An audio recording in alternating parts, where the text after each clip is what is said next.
Tervetuloa OK-talkkareiden kanavalle.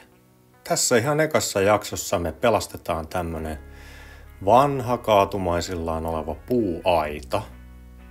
Ja kuten kuvasta näkyy, niin se oli jo ihan tommosten viinotukien varassa, ettei se nyt ihan retkahda kumoon. Me tehtiin siihen tämmöset lisätuennat ja sen jälkeen öljyttiin. Tässä on koevedokset. Vasemmalla näkyy varjossa musta puuöljy ja oikealla harmaa. Päädyttiin sitten tämmöisen Detroitin mustaan puuöljyyn, jota myy Puuilo. Tästä tuennasta muutama sananen vielä, niin täällä on tosiaan alun perin tommoset 4x4 pystytolpat joka toisessa välissä ja sitten niiden välissä kakkoset. Eli nämä ohuemmat, niin me lisättiin niihin 4x4 kakkosneloset pystytolpat ja kakkoskakkosiin toiset kakkoskakkoset. Ja ne on ihan tommosilla tolppajaloilla lyöty maan sisään ja ruuvattu sitten noihin vanhoihin pystytolppiin kiinni. Että näin me saatiin tätä kyllä paljon ryhdikkäämmäksi tätä aitaa ja varmasti sitten lisävuosia.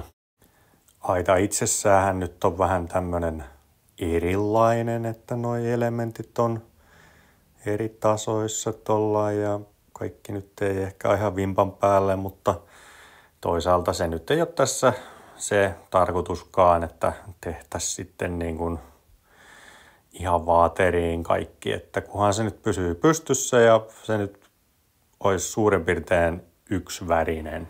Öljyt loppu kesken eilen.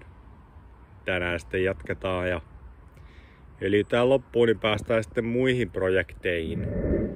No niin, nyt on Puuilosta haettu öljyä lisää. Sitten nakellaan ne.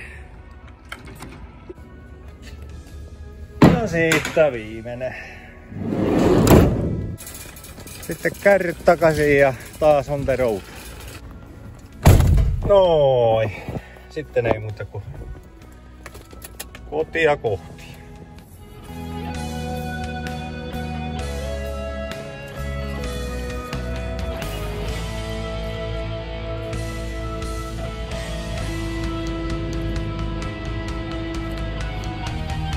Tosta puuöljyn riittosuudesta, niin mulla meni tähän yhteen elementtiväliin ja vähän ehkä päälle, niin riitti toi 2 litraa.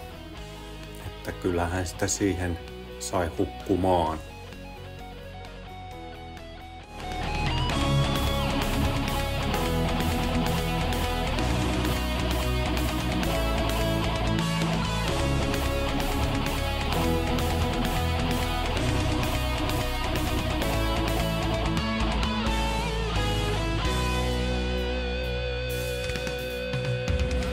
Olin arvioinut, että tähän kuluisi semmonen ehkä 5 pyttyä puuöljyä, 5-9 litran pyttyä, niin niitä meni 9, pikkusen vajaa. Ehkä jäi 2 litraa tohon viimeiseen.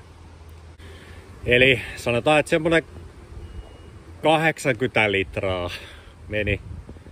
Toki tässä nyt on vähän tätä aidan mittaa ja siinä on pinta-alaakin, mutta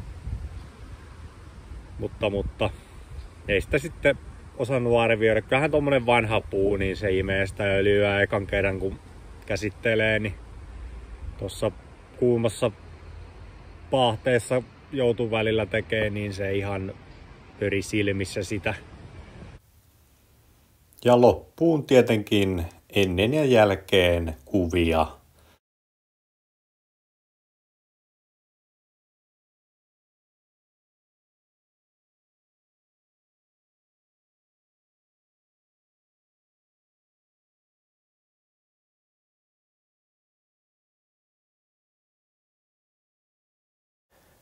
Jos sua kiinnostaa jatkossakin nähdä tämän tyyppistä videoa, niin paina peukkua ja tilaa ihmeessä kanava.